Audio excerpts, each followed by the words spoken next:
বন্ধুরা, আশা করি সবাই সুস্থ আছেন এবং ভালো আছেন। আজকে আবার একটা নতুন রেসিপি নিয়ে আপনাদের সামনে হাজির হয়েছি। রেসিপিটার নাম হচ্ছে, বুঝতেই পারছেন, এখানে আমি চিতল মাছ নিয়ে নিয়েছি। চিতল মাছের আলু দিয়ে ঝোল বা চিতল মাছের কালিয়াও বলতে পারেন। প্রসেসটা একই। তো চলুন দেখে নেওয়া যাক কিভাবে করা হচ্ছে। প্রথমে চিতল মাছটাকে আমি নুন এবং হলুদ মাখিয়ে নিচ্ছি।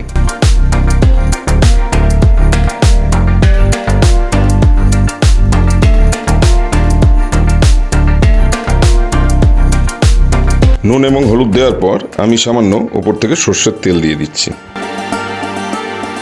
এবার ভালো করে মাখিয়ে নেব।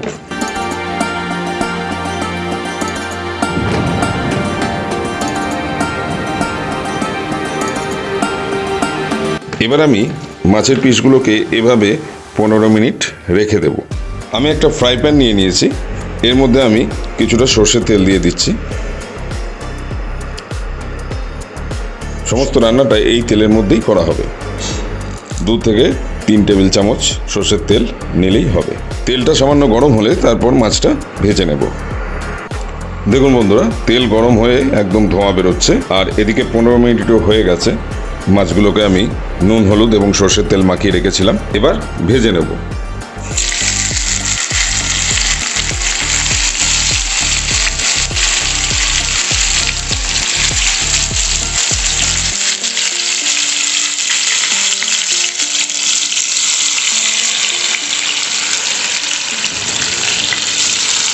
চিতল মাছ ভেজে তাড়াতাড়ি তুলে নিতে হবে, কারণ বেশি ভাজলে চিতল মাছ শক্ত হয়ে যায়। আশা করি সবাই জানেন। তো সেই জন্যে আমি খুব তাড়াতাড়ি এপিট ওপিট একটু ভেজে নিয়ে তুলে নেব।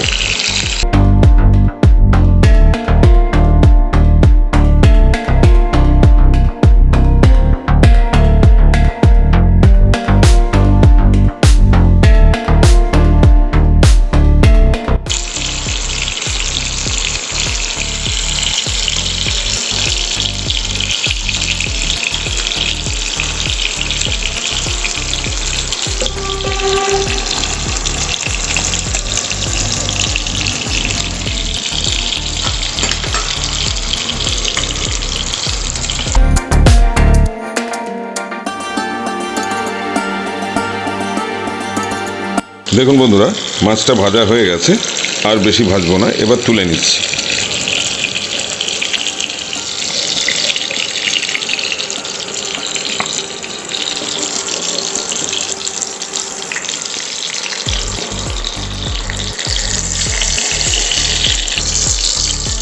দেখুন বন্ধুরা, মাছটাকে ভেজে তুলে নিয়েছি। এরপরে আমি ওই তেলের মধ্যেই সামান্য ফোড়ন দিয়ে দিচ্ছি। 2 শুকনো লঙ্কা দিয়ে দিচ্ছি, 2 তেজপাতা দিয়ে দিচ্ছি,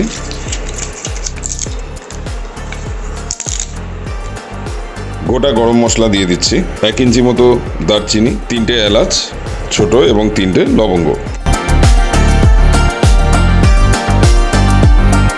এলাচটাকে অবশ্যই ফাটিয়ে দিয়েছি।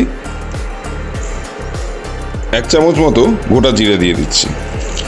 এর মধ্যে এবার 2 পিস মিডিয়াম সাইজের পেঁয়াজকে আমি বেটে রেখেছিলাম, সেটা দিয়ে দিচ্ছি।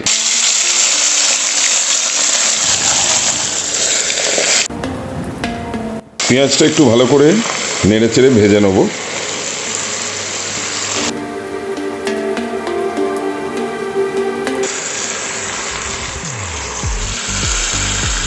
দেখুন, পেঁয়াজটা ভাজা হয়ে গেছে। এবার এর মধ্যে দিয়ে দিচ্ছি 3টে ছোট সাইজের আলুকে আমি স্লাইস করে রেখেছিলাম, সেটা।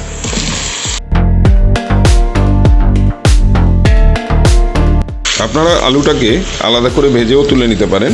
আমি সমস্ত মশলা কষবো, তার সঙ্গেই আলুটাও ভাজা হয়ে যাবে। এবারে এর মধ্যে দিচ্ছি 2 টেবিল চামচ মতো আদা এবং রসুনের পেস্ট। সমস্ত মশলা এবং আলুর সাথে আদা রসুনের পেস্টটাকেও ভালো করে কষে নেব। আদা রসুনের কাঁচা গন্ধটা না যাওয়া পর্যন্ত ভালো করে ভেজে নিতে হবে।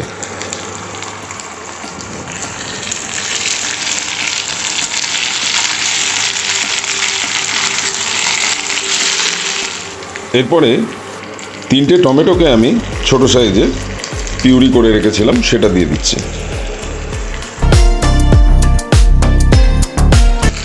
স্বাদ মতো এবার আমি নুন দিয়ে নিচ্ছি।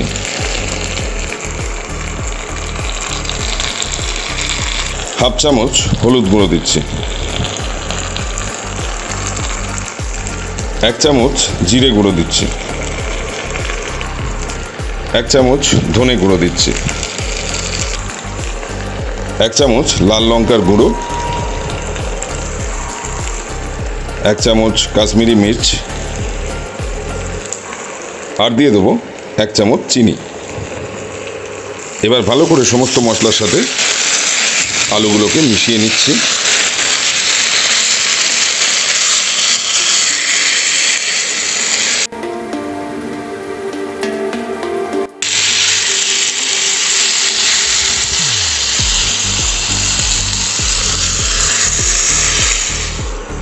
এই সময় সামান্য জল দিয়ে নিচ্ছি।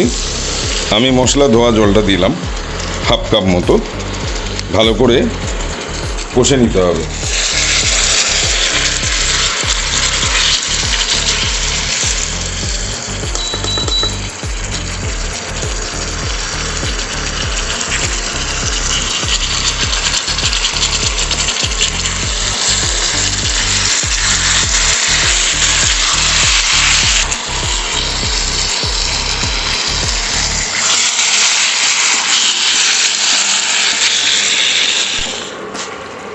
দেখুন বন্ধুরা, মশলাটা ভালো করে কষা হয়ে গেছে। আমি এবার দিয়ে দিচ্ছি 2 থেকে 3 চামচ মতো টক দই ফেটিয়ে রেখেছিলাম সেটা।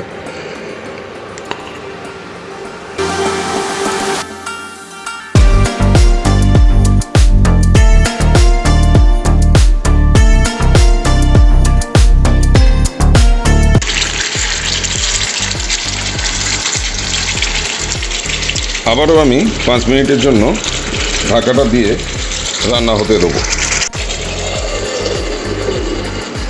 তাহলে বন্ধুরা 5 মিনিট বাদে ফিরে আসছি।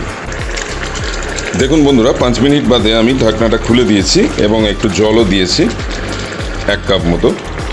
আপনারা যেরকম গ্রেভিটা রাখতে চান সে মতো জলটা দেবেন। এবার আমি ভেজে রাখা মাছের পিসগুলো দিয়ে দিচ্ছি।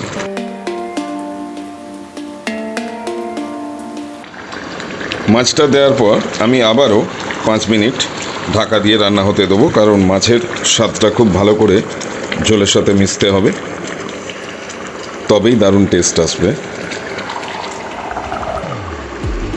তাহলে বন্ধুরা 5 মিনিট বাদে ফিরে আসছি। তাহলে বন্ধুরা 5 মিনিট বাদে ফিরে এলাম। ঢাকনাটা খুলে দিচ্ছি। আমাদের রান্না একদম শেষের দিকে। ওপর থেকে আমি 5টা কাঁচা লঙ্কা ছড়িয়ে দিচ্ছি। হাফ চামচ গরম মশলা দিয়ে দিচ্ছি।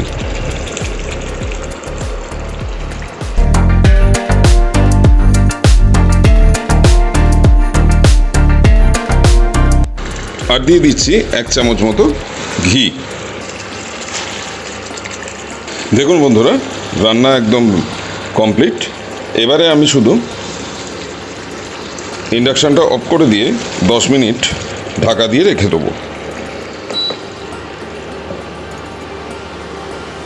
10 মিনিট বাদে ফিরে এসে তারপর সার্ভ করে দেখাচ্ছি। তাহলে বন্ধুরা, এই ছিল আজকে চিতল মাছের কালিয়া বা চিতল মাছের আলু দিয়ে ঝোল। খুব সুন্দর রেসিপি, খুব সহজ রেসিপি, আপনারা করে দেখবেন এবং খুব সুস্বাদু খেতে। অবশ্যই খাওয়ার পর কমেন্ট সেকশানে জানাতে ভুলবেন না কেমন খেলেন। আর আমার চ্যানেলটিকে যারা এখনও সাবস্ক্রাইব করে ওঠেননি তারা অবিলম্বে সাবস্ক্রাইবটা করে দিন। সাবস্ক্রাইবের পাশে থাকা বেল আইকনটিকে অলে সেট করে দেবেন অবশ্যই, যাতে নতুন নতুন রেসিপির ভিডিও যখনই আপলোড করব সবার আগে আপনার কাছে যেন নোটিফিকেশানটা পৌঁছে যায়। তাহলে সবাই সুস্থ থাকবেন, ভালো থাকবেন, আর আমার বঙ্গিশারি কিচেন অবশ্যই দেখতে থাকবেন। এই ছিল আজকের রান্না। তাহলে নেক্সট উইকে আবার নতুন রেসিপি নিয়ে দেখা হচ্ছে। আজকের মতো এখানেই শেষ করছি।